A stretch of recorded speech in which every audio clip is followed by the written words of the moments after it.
Miss Numérama Guéla, bonjour. Bonjour, de vous retrouver, madame. De Canal 10, moi aussi. Oui, bon, alors, on va parler de quoi aujourd'hui? On va parler d'intelligence artificielle. Ah, l'IA. Le sujet que tu attendais. Oui, il y a bien longtemps qu'il était prévu, et ça n'est qu'un début, visiblement.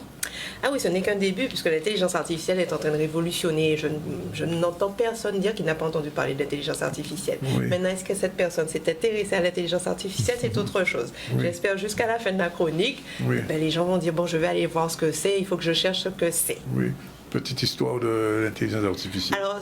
Alors l'intelligence artificielle ne date pas de 2023-2022, même si on en entend parler aujourd'hui. Ça date des années 50. Ah bon, déjà? Avec Alan Turing, qui avait son fameux test de Turing qui montrait que les machines fonctionnent de la même façon que le cerveau humain. Et le terme a été employé pour la première fois en 1956 par monsieur McCarthy. Carrément. Avec, joli monsieur. John McCarthy, on parle qui l'autre, ressemble c'est John.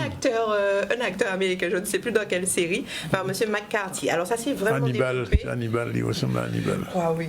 Ça s'est vraiment développé dans les années 80, mais c'est en 2010.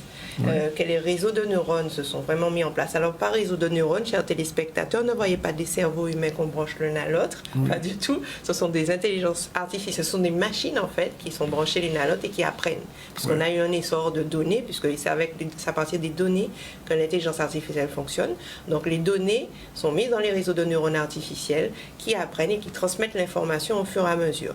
Et vous en avez entendu parler vraiment fin 2022 avec l'arrivée d'OpenAI, ChatGPT, dont on va en parler tout à l'heure.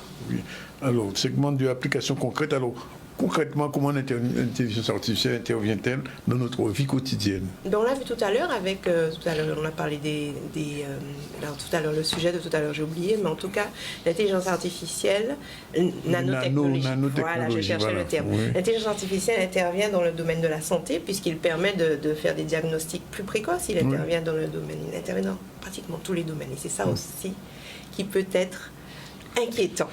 Donc, on dit qu'il ne faut pas l'être. Je dirais inquiétant et à la fois fasciné, puisqu'on a détection précoce des maladies, on a dans les transports, puisqu'elle avance le développement de la voiture autonome, on a aussi l'optimisation de la navigation, on a aussi les recommandations sur Internet, messieurs, dames, tout ce que vous regardez. On a les drones qui fonctionnent de façon autonome. Oui, mais c'est pas pareil, messieurs, dames. En gros, tout ce que vous regardez sur Internet, et vous aurez, par exemple, vous avez cherché, je ne sais pas, une télé plasma 4K, etc.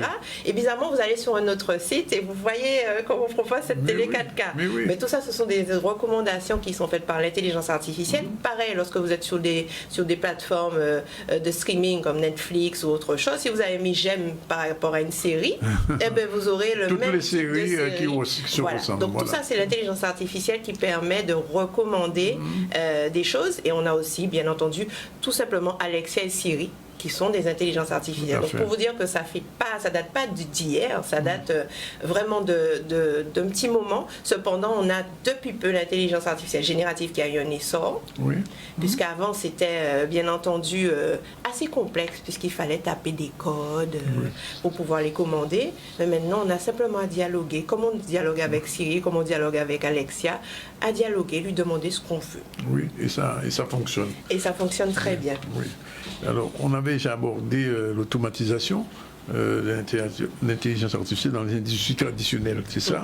Mais il y a un autre aspect qui est vraiment révolutionnaire, c'est l'intelligence générative dont tu parlais. Comment on peut expliquer ça concrètement? Alors l'intelligence artificielle générative, elle permet en fait de création de texte, d'images, de musique et même de code informatique. Donc en gros, elle fait tout. Maman, papa et ses enfants, elle fait la vaisselle, elle fait tout ce qui va derrière.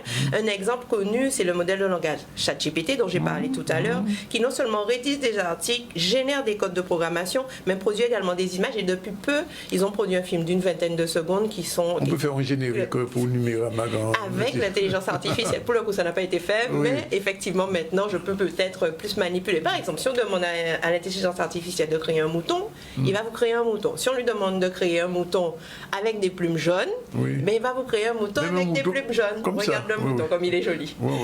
C'est pas un mouton à 5 pattes, non? Non, c'est un mouton à 4 pattes, mais avec des plumes jaunes. Et je pourrais même dire que c'est un personnage de dessin animé.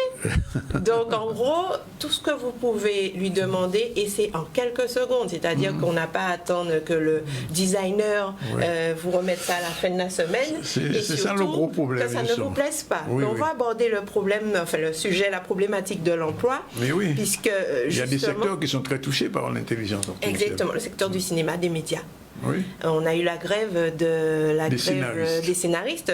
On avait même des images, 5 mois de grève à Hollywood pour justement des scénaristes qui étaient menacés, puisque bien entendu, la génération des scénarios, et aujourd'hui l'IA peut faire ça, créer un scénario, on lui dit je veux 5 personnages, dont un afro-américain et un homosexuel par exemple, puisqu'il faut de tout maintenant dans les séries, qui sont dans une voiture rouge, je veux un truc à suspense, je veux qu'il y ait un accident et que le seul qui s'en sorte ce soit la jeune fille adolescente qui finalement a des super pouvoirs. Crée-moi un générique, crée-moi un scénario.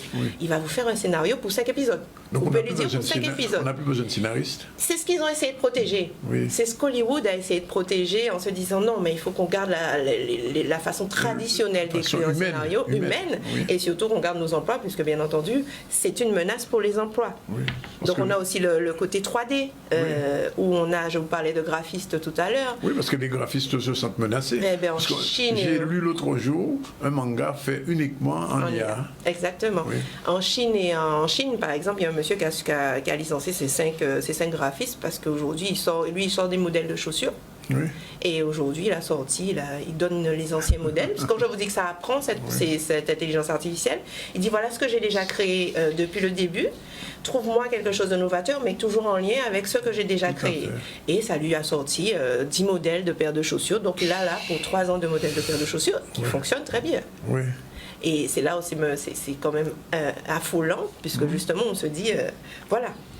Alors, le marché du travail est affecté par l'intelligence artificielle, réellement? Ah oui, tout à fait. L'IA générative, elle touche aujourd'hui, on parlait avant des machines qui remplacent l'humain, mais surtout des machines travaux manuels, c'est-à-dire qu'aujourd'hui... Les robots, etc. On peut dire que les cols blancs sont aussi touchés. Les cols blancs sont aussi touchés, puisqu'on a eu des licenciements dans une banque qui faisait du traitement de données financières et qui a licencié de nombreuses personnes, puisqu'ils ont remplacé par l'IA. Pour la première fois, en mai 2023, par exemple, pour la première fois, des licenciements aux États-Unis ont été justifiés par le fait que ces gens étaient remplacés par l'intelligence artificielle. Aussi, on a eu 3900 licenciés pour le même motif en mai 2023. Donc là, je parle de mai 2023. Oui, donc on n'est pas encore en 2024. Ça fait un an. Hein. Oui, oui. Et aujourd'hui, on vous parle de 300 millions d'emplois à temps plein qui pourraient être menacés par l'IA générative. Alors finalement, c'est un danger ou pas? C'est un danger si on ne s'adapte pas. Oui. Mais les gens qui sont menacés, qu'est-ce qu'ils doivent se mettre à l'IA? Eh bien, on a eu par exemple en Chine, où ils remplacent les réceptionnistes. On a plusieurs métiers qui sont remplacés. Les réceptionnistes sont remplacés par des machines. Et le résultat, si on peut montrer, c'est à l'hôpital en Chine où une dame commence à entre guillemets, effectiver, défoncer vraiment un appareil, une machine qui voulait la recevoir dans un hôpital. Parce que certainement, elle ne comprenait pas ce qui se passait, ou elle ne comprenait pas ce que la machine voulait lui dire, et elle a commencé à s'énerver. Donc lorsqu'on parle d'interaction humaine, c'est très important, regardez comment ça se passe. Elle voulait peut-être voir un malade la machine n'est peut-être pas capable de lui répondre comme un être humain, et elle a trouvé ça totalement déplacé. On a aussi donc les métiers de réceptionniste, on a les métiers Amazon, qui a changer toute sa ligne de commande par des intelligences artificielles et licencier beaucoup de personnes. Et dernièrement, je ne sais pas si vous avez entendu parler, e-Avocat, l'application, qui aujourd'hui a pour vocation de faire gagner un procès et sans avocat, donc gratuit. On paie juste l'application 20 € et on a un avocat à la place. Les experts comptables, c'est pareil maintenant. Pareil, expert comptable. En Chine, il n'y a pratiquement plus d'experts comptables, tout est remplacé par l'IA. C'est-à-dire qu'aujourd'hui, il faut se dire que le traitement des données par ces machines va beaucoup plus vite qu'un être humain. Tout à fait. Et c'est là où il faut faire très très attention, parce qu'il peut y avoir quand même des erreurs, des biais. Les biais, ce qu'on appelle des biais, c'est-à-dire que quand vous allez lui demander quelque chose, il va toujours répondre au masculin. Quand on parle, alors bonjour, je suis secrétaire, il va toujours dire une secrétaire, c'est une femme. Alors qu'au niveau secrétaire, on a un et une. Donc voilà.